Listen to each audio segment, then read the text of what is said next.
and welcome to the Health Marketing Collective, where strong leadership meets marketing excellence. I'm your host, Sarah Payne, a health marketing strategist at Imprella Communications, and I'm bringing you fascinating conversations with some of the industry's top marketing minds. On today's episode, we're diving into the number one skill that separates the good from the great, strategic thinking. Strategic thinking is the ability to see the big picture while anticipating market shifts and crafting long-term plans. To innovate, we all must think strategically. But it's not just about having the vision, but having the courage and the discipline to execute it. It's about turning those big, bold ideas into reality and cultivating a team that's prepared for the future. Today, I'm honored to have a true expert in the house, a strategic thinking coach who's helped countless leaders sharpen their own strategic minds and empower their teams. We'll uncover the secrets to fostering a culture of strategic thinking within your own marketing team. Our guest is Mary Rapaport, a strategic thinking coach and trainer with over 25 years of experience in B2B marketing transformation, encompassing brand strategy, launch strategy, and organizational design. With a proven track record in building transformative learning experiences, Mary empowers teams to navigate complexity with clarity, and she's on a mission to democratize strategic thinking at every level. I'm honored to have you with me for this episode today, Mary. Welcome. Thank you so much. This is exciting. It is exciting. This is an important topic, I believe, for leaders in all organizations and all departments, but marketing for sure. So let's start there. Let's start by defining strategic thinking and what it means in the context of marketing. Well, strategic thinking is a term that's often used in a lot of different ways. And I'll say that I've heard it used in a lot of unusual ways. And when I talk about strategic thinking, the very first thing I do is I ground it. What are we talking about here? What really is it? And I would say there's some key characteristics that a strategic mindset or strategic thinking has.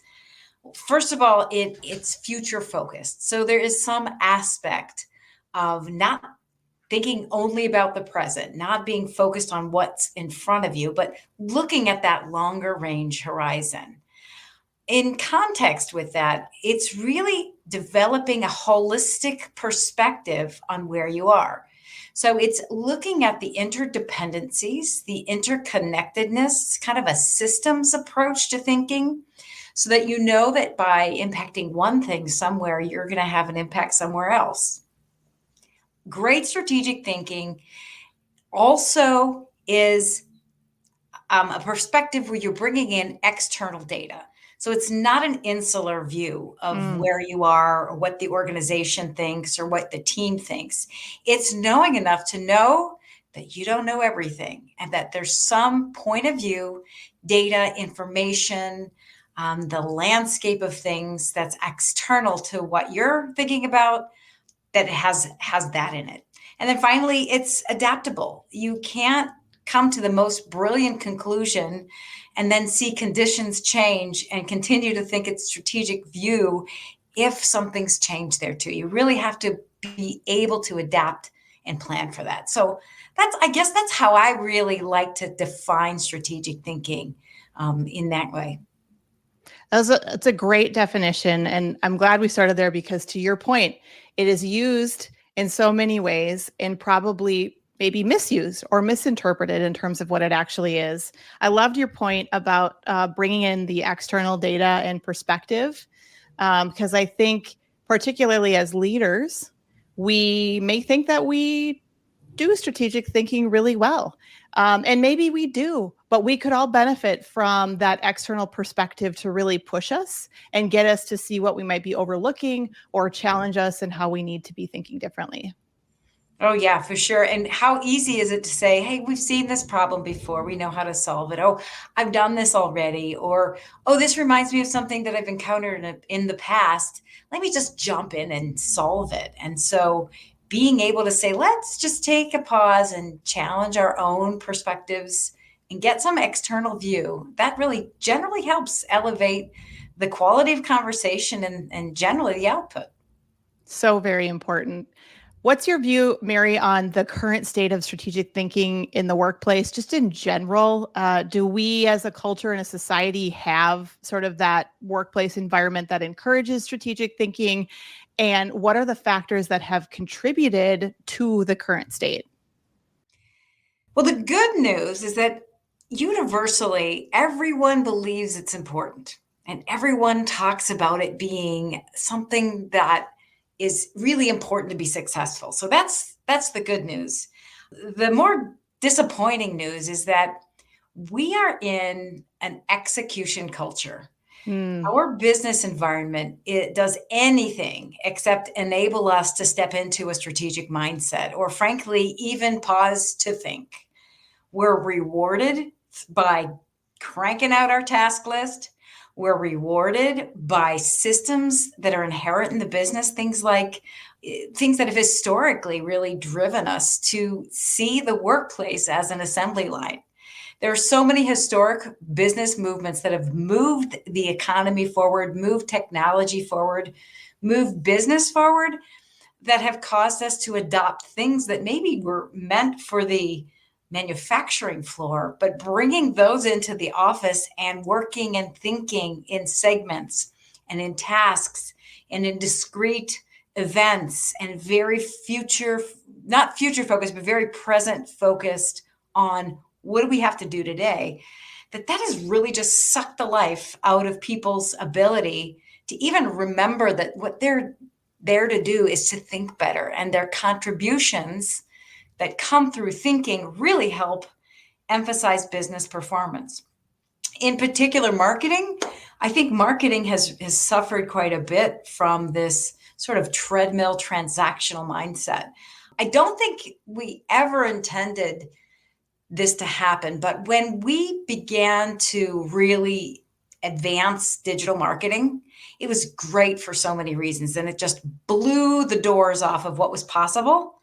But at the same time, the discipline around doing that really well required a very specific and focused view on a discrete set of activities and the analysis that comes from that and the optimization of a particular small, very focused initiative. And I think what I've observed is that organizations have tended to elevate that, prioritize that, and have in some ways lost a little of the connection around the biggest picture and the thinking that comes from, okay, what are we trying to do here? What's the business need from us? And how do we really contribute in multiple ways? And so I think there's a lot of reasons in the recent history that marketing is especially challenged to remember to step into that strategic mindset. yeah, I think you're really spot on with that, Mary. I think we've been given a gift to be able to have more data finally, right? To be able to see attribution and, see ROI, but at the detriment, right, of this longer view or bigger picture where we tend to be looking more at the 30-day or even 90-day cycle versus that sort of what does this mean and how is this going to drive us? What are the decisions we need to make and the considerations we need to have in the longer view to make sure that what we're doing today is still going to make sense for the organization? All great to have, but in the right balance. Yeah, it's a little bit like be careful what you wish for. Like there was a big pressure to produce data, produce evidence, produce metrics. Now we have that. The question is, what kind of questions are we asking about from that data or with that data? And how is that pushing our understanding of marketing as a system, of the business as a holistic system, and the role that marketing plays in helping it achieve its goal? The other thing that's really happened is I've seen over the last decade or so, in particular with publicly held organizations that need to make shareholder promises on a regular basis, you tend to start focusing on that quarter. You tend to start doing Yes. whatever you promised. It's a checklist. We got to get this done. And so that leaves that longer range view sort of to sit as a luxury versus bringing that to the forefront to know, that's your role in the organization is to be the thinkers. The other thing that's really compounded this issue is that I've seen marketing because of these shareholder short-term commitments. When companies don't make that commitment and they're missing their mark, what can happen is marketing's kind of like an ATM, like, oh, there's some budget. Oh, we cannot spend this. Oh, we can reduce staff there. That Yes. was, and we saw that decades ago and during the Great Recession, and all the marketing teams and many other functions were just decimated. And organizations saw like, hey, you know what? We didn't die. This didn't kill us. So we now can do this whenever we feel like we need to. And what happens is that they take the most strategic, most senior people typically out of the organization first, because they're also the most expensive. And what you're left with is a team that's really awesome at keeping the wheels on the bus, keeping things moving, keeping things going. And then they look around and say, well, why isn't there more from this? Where's the big thinking? Where's the innovation? Where's the big ideas? So there's been if you're feeling like you're not using your mind, if you're feeling like you're not able to step into a strategic mindset, there are plenty of reasons why it's not your fault and why there's a lot of pressure that you really have to resist and overcome to be able to deliver the gifts you've got.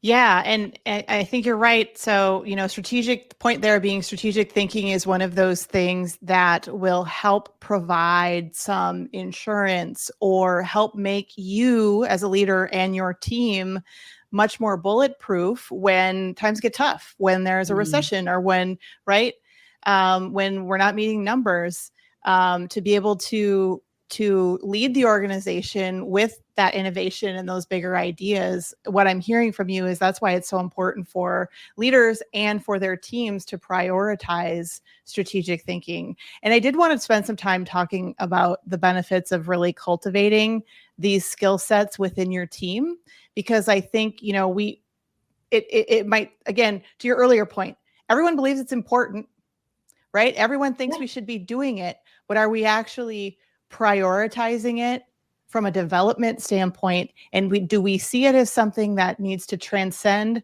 the leaders within the organization and, theoretically go through the entire marketing department, right? That everyone on that team should be empowered to think strategically and have the training and the skill sets in order to do it, to know how to ask themselves, to your earlier point, the right questions, to be focused on the right things. So let's talk a little bit more about some of the benefits around prioritizing this. We've talked about, the point I just made around, helping to provide some insurance for when things get tough, and to be able to be more resilient through those times of change. What else do you see as some of the benefits? Well, I think traditionally, real industry has looked to marketing to be that guidance, that strategic view. So first of all, if you're not, what are you doing? Do you understand the role that marketing really essentially needs to play to help enable the organization to achieve its goals? So primarily understanding how marketing fits into the grand scheme of goal attainment, and what's the function, what's the contribution it needs to have. Practically speaking, every leadership competency list will list strategic thinking, every single one. I've never seen an executive profile that does not require strategic thinking. And yet, if you look, nobody knows how to do this, right? They don't know, well, how do I get that? Where does that come from? Do I have to go get an MBA? Like, what does that mean? And so first of all, it's really important to prioritize, because it doesn't just happen. It doesn't just happen. It's critical to build your bench. I knew as a marketing leader, I really needed to know who I could tap on, especially if I had a small team at the time. I had to go and say, okay, let me bring my thinkers in and help me think. Let's have a thinking session. Let's really challenge ourselves to make sure we're contributing that. So building strategic thinking gives you that team approach, gives you better minds, gives you more perspective. If you can build a team that thinks strategically, you've got much more credibility with the executive suite. They're going to listen to you. They're going to come and ask you for help. your gravitas, your influence, and your contribution as a function and as leaders, as a marketing leader, is really going to elevate. You're going to have better business acumen, and you're going to be seen as a partner and a consultant internally to help the organization achieve their goals, because that's critical to strategic thinking, critical to the organization. You also, from a real practical perspective, um, you get to free up time. I never wanted to be, as a marketing leader, I never wanted to be the only person who could think. I was like, come on, let's Right. all contribute, right? I have my Yes. list of things to do. I cannot think for every single person on my team. So if I can have a team of people who see the whole picture, they get the long range business goals, they understand how to challenge and scope the impact of what they're working on to deliver the maximum amount of benefit, then I have a really powerhouse in my hands, and I can really aim that. And I think that leaders who develop their bench and develop their teams have so many more smart hands to go ahead and do that work. And you as a leader need to constantly assess and reassess, what does the team need to have? What are the core capabilities that are going to allow marketing to serve a really critical role in the organization's future? And how do I make sure I'm thinking ahead so that we are building bench, we are building talent, we are building skills, and we're building thinking that enables us to adapt and address future? Because it's not about now, it's really about that systems thinking to prepare for what's coming. Yeah, a couple of the benefits that really jumped out at me, Mary, were more ideas and better thinking from the entire department, right? Not just resting on one person's shoulders, and strategic thinking being the key to marketing leadership, but also the entire department becoming a trusted advisor to the C-suite. And let's not overlook the fact that many women are in these marketing roles. And so perhaps it is the strategic thinking skill set that is the key to getting more women into the C-suite as well. Any thoughts on that?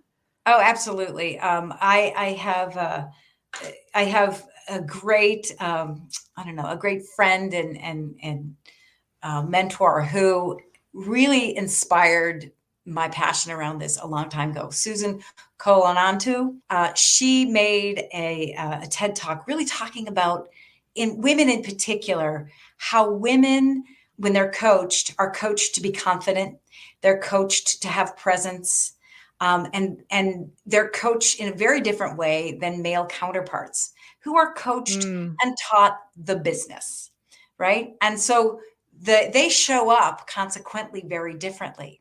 And Sure. strategic thinking is just it's table stakes. It's an assumption, and unless you as a woman really take charge of developing yourself, my experience personally and what I've read out there in the research is that that's something that's often overlooked. It's not going to get there. It's not going to just happen, and people are not necessarily going to do this for you. So it's really important to take charge. It's really important to invest in yourself and you might be new to an organization, but by the questions that you ask and the challenges you pose and the quality of the discussion that you offer, that's really a great way to define yourself as a contributor that really needs to be noticed. Let's talk about another really important factor that everyone's talking about right now, which is AI. Right. And what impact is AI going to have on marketing and many jobs? What role does strategic thinking play in the era of AI? Yeah, it's been really interesting to watch how much concern there is around that topic. And I think that it is no different than the invention of the cotton gin or the printing press, or, all of those really historically transformational disruptions in technology. And people ask themselves the same question back there. Back then, they were like, what's that going to mean for me? I think the differentiation is really the ability to bring your whole brain. It's how do you use these tools, and when are these tools going to solve a problem, and when do they fall short? I happen to love to use those tools. I think they really have they've taken time from me doing A, things I'm not great at, B, things that don't add an incredible amount of value, and have allowed me to spend the time on the things that I excel at and the things that only I can do. And I think if people can think about how to leverage AI to maximize their superpowers and to minimize the things that they don't want to do or don't do well, I think that is the best way to embrace it. And so that for strategic thinking, that means, hey, you better work on this, right? Because your contribution, if you're a doer, or if you're feeling threatened by what AI is doing, and the fact that it may displace or take something away from you, chances are you need to up your game and be more thoughtful and bring Mm. your intelligence and bring your experience and your point of view to your work. And so I think it's actually great. I think it's only going to make us better thinkers. And it's going to mean that the tasky stuff, that'll go away. The sort of checklist kind of thinking, you don't need to do that. It really it gives me the space to do my best thinking. I don't worry about it. I don't worry about that at all. Yeah, no, I think that's good advice for sure that, as we continue to adopt AI, strategic thinking will only become more important, right? That's going to be the level of thinking that AI isn't always going to be able to do. We're going to maybe have access to more information, more data, but to your earlier point about digital marketing, what are we going to do with that? Right? AI isn't going to know the right decision for that organization in that right moment. And that's going to be upon those that possess those strategic, really good strategic thinking skill sets. What about job satisfaction, Mary, when we talk about cultivating, fostering, developing strategic thinking skill sets within your team, not just for you as a leader, but within your marketing organization? Have you seen in your work, coaching and training other organizations, any impact on job satisfaction relative to that? Totally. I talk to so many leaders in these workshops that I do to build strategic thinking and a strategic mindset. And what resonates the most with them is this notion is that they they went into the workforce and they wake up every day really hoping to contribute Mm, in a whole different way than they seem to be asked to contribute today. The thinking, the creativity, the ideation, the what ifs, the really looking at the role that they play or the organization they're in as a whole, as a connected organism. That's what people long to do. And I think what's happened in the workforce is that we have created such a chasm between those who will think and those who will do. mm, But we still expect to tap you on the shoulder and invite you into the group that will think. And there's no way to know how does that happen. How do I get tapped? How do I get noticed? What does that look like? And why can't I feel like I'm pretty smart and I went to school and I I I think I could contribute. That chasm is really, I think, a key factor in driving disengagement and that quiet quitting and that job hopping. It's because people are like, well, I do a list of tasks and I do them really well and I'm really effective and I got a great attitude. I can do that anywhere. So I may as well pick up myself and put myself into, the conditions that maybe better suit me. Maybe it's a better hours or a more fun environment, or maybe I want to do it over here. And so if you're not engaging your teams in developing strategic thinking and asking them to think, you're just really inviting them to see themselves as an interchangeable cog, and they will yeah, interchange. They will yeah, leave. absolutely. And yeah. Absolutely. I mean, what I'm hearing here, I think it's really great advice, is we have to give our employees permission to play, right? We Mm, have to give them permission, because if we've created this job description, this role, this team environment where you get the gold star for completing, to your earlier point, completing the tasks, doing the mhm. reporting, hitting the metrics, then you're going through the motions on that, and the organization hasn't told you, we want more, right? Yeah. We want you to use your imagination. We want Mm. you to ask what if more often, as you said. That's where the excitement is, right? There's a reason why, as children, we love imaginary play, right? Because we want to step outside and try something different Yeah. than, life inside of this box. And so I really love the way you framed that. And I think it's really important to think about, as leaders, that we are Mm. actually giving them, carving out permission to step Yeah. into that role. We have to be able to carve it out. We have to, and give them that permission. We have to enable the time, give them the time for it. And then we have to teach them how to do it, to your point too, because where else are you going to get those skill Yeah. sets? If you haven't been traditionally or in recent years asked to do that, how are you going to cultivate that thinking when you are tapped on the shoulder and invited into the room? Yeah, absolutely true. Absolutely true. There's a big cost, and what you'll see if you're wondering, like, oh, is my team thinking strategically enough? You can look for signs to say, we're not playing at the level we should. Like, maybe your meetings are very tactical, very action. Like, okay, let's take a look at the actions. Is everybody, Mm, check off the list? Did you do this? And that's really all you discuss. Or maybe you go into problem solving before really thoroughly exploring a challenge or an issue that's come up, or taking a look at maybe a root cause. If your team is not curious, that's a big warning sign. If they don't ask you why, or mm, how is it that things are not, what are some of the barriers, or what is the, what are we trying to accomplish here? If they're lacking curiosity about how the company's doing, or curiosity about why are you prioritizing this over something else, chances are you also have an issue where they're not bringing new thinking, no new ideas. And I'm going to guess the credibility in the organization for those individuals is probably pretty low. They're not going to get access to the thought leaders in the organization, and it's not going to allow you to do your best work as a marketing leader. yeah, absolutely. And this is, I think, been threaded throughout the conversation so far, but strategic thinking is important for every level of the organization, correct?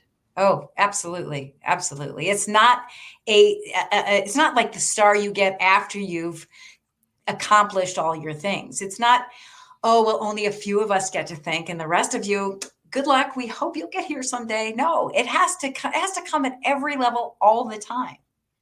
Yeah, and I think that's another one of the misperceptions that has led to sort of the workplace and culture and environment that we are currently in, as you talked Oh, about earlier, is I think there's a perception that some people have it and some people don't. Right. mm, And what you're saying is that no, actually, it can and should be taught and encouraged if you really truly want your organization to realize its true potential, disruption, innovation, creativity, whatever those words are as an organization that you value, then absolutely it does need to be prioritized. yeah, it's a muscle and a mindset. It's those two things. It's a mindset, which means you are inviting the conditions of challenge, of questions, of what ifs, of wondering, of positivity and future, possibilities. You're creating those conditions so that someone can have that aha moment and is invited to even have a silly moment. And it's a muscle, because if you don't use this, if you don't invite your people to build this muscle, it'll atrophy. It'll be like, well, Mm, that's not my job. That's your job to figure this out. Or, well, I just do what they tell me, and I'll wait till they tell me what the answer is. And that's not an environment that I've ever wanted to work in or have ever mhm. wanted to create. And I don't think it's an environment that really maximizes the value that marketing can deliver to the organization. So I believe Yeah, you can absolutely. cultivate it and should at every single level. Even if it's currently atrophied, right? I mean, that's kind of Oh what we're yeah. saying is that's kind of the state of where we are today. And we need to really sort of reactivate those muscles and those skill sets. Mary, what are some of the practical ways that marketing leaders can cultivate this strategic thinking within their teams? You have a couple of, kind of Yeah. tangible, tactical ways. You mentioned this concept of, look at your meeting structure. Are you allowing time? Like, give some examples like that would be something that would be actionable for folks. Yeah. Well, first of all, take a moment and really see it as a development initiative. It Mm, won't just happen. It doesn't just happen. There's a lot of research that says it just will never happen. So be mindful if you're doing this on behalf of your team and you want to create these conditions or develop someone, note that I'm going to develop their strategic mindset and their strategic muscle. So that's a start. Just know what that goal is. I would say you can give stretch assignments, but you can't just assign the stretch assignments. You've got to come back and coach them. What do you mm, observe? What did that mean for you? What questions did that situation arise? Coach them in the assignments that you're giving them. Help them observe somebody who is really strategic, engage. I've had people just, in meetings and they come back afterwards and I don't want to pat myself on the back, but like, you ask questions I would have never thought about. You made points and they were very respectful, but I would have never thought about that. I would have just kind of gone in with the flow. So model the behavior if you feel mm. like you've got a really good strategic presence. And if not, match that person with someone who does. Always debrief. If you're doing, maybe you can do silly things like you can go do an escape room as a team building, but take the time afterward to say, okay, let's debrief. We had strategies that showed up in that situation. What was going on in your mind when you did this? Or I noticed, Bob, that when you saw an obstacle, you did this thing and that invited other people in. Tell me how you came there. So those are great activities, but they require, that's what I mean, like that super mindset to look down and think about what's my job here as a leader? What can I do to help that person recognize the behavior? A lot of what I teach and I coach is that muscle recognition. Like when you flex your thigh, like you know it, right? Like, oh, let's Yeah. feel that. It's the same thing. Did you notice? And did you notice the Mm. impact? And what was different? So that you can come in, you can learn to put yourself in that strategic mindset. So those are some things that really, really come to mind. Yeah, no, those are really, really great tips. And I suspect folks are going to you're going to get a lot of wheels turning with this conversation. Folks are going to they're going to be hungry for learning more and figuring this out. Before we sign off, you ready for a quick fire with me here, Mary? I have Let's do four it. questions for you. Let's do it. Okay, what's the best piece of advice you've ever received? Best piece of advice I ever received. It's not about you. Ooh, that's a good one. Almost everything. What is a common misperception about strategic thinking? That it's urgent or important, and those words are interchangeable. But if I say strategic, if I say it's strategic, what I really might mean is that it's urgent or it's urgent to me or it's really important. Those are not interchangeable words. Yeah. Mm, mm. Yes, yes. How do you stay current on your own professional development, Mary? Oh my gosh. I am fascinated with anything that challenges the way people think. I care about how people think. And so I am always out there looking for books or podcasts that just make me go, oh my God, I never thought about that. Or I was thinking about that completely the opposite way. I collect those. And often I'll use those in my workshops and say, hey, I bet you were thinking about this wrong too, or differently too. So I do a lot of that. That keeps me fresh and energized. I love it. And can you share a book that every strategic thinker should read? I have a list. I have a reading list, but there's two favorite ones. I can't. One's very, very new, and one's very, very old. The very, very new one is Think Like a Freak. And that is by the Mm. authors of the Freakonomics podcast. And Oh, yes. really just what they were doing was they were teaching people to think in that book. And it's easy to read. It's fun. It's playful. And it just made my wheels just turn so fast. The other is a very old book, which is Think and Grow Rich. Think and Grow Rich. And that is a book that it's written, I don't know, like in the 1900s, like early 1900s, when business was new and marketing was new. And every once in a while, I'll re-listen to that. You'll hear, I listen a lot, like I do audiobooks a lot. I'll listen to that and I will say, oh my gosh, so fundamental. Why did I think of that? Or why did I forget to do that? Or dang, this is like basic. Why did I not even remember that I should be doing these things? So I think those two are really, like, one is really leading edge and one brings me back to the center. Like, there are some really good basics that you have to remember to do to be successful. So those are two I'd recommend. Love it. Well, so much great advice today, Mary. I know I personally learned a lot today. Thank you so much for being here. How can our listeners get in touch with you? Well, I have a website. It's Accelerate Biz, and I think that'll probably be in the notes because it's really hard to spell. So find me there. There's a whole page on the strategic playground, which talks about how can you build this strategic muscle? How can you reawaken your strategic mindset? Email me, call me, whatever. Let me know what the best question is that you asked in a meeting. I'd love to hear that. Like, what's the biggest drop the mic question you asked that really got people thinking strategically? That would be what I'd love to hear. Ooh, I love that. Leave everybody inspired here to reach out and to give that some thought. Wonderful. Thank you so much, Mary. That's it for today's episode. If you enjoyed the conversation today, do us a favor and subscribe wherever you get your podcasts. Thanks for being part of the Health Marketing Collective, where strong leadership meets marketing excellence, because the future of healthcare depends on it. We'll see you next time.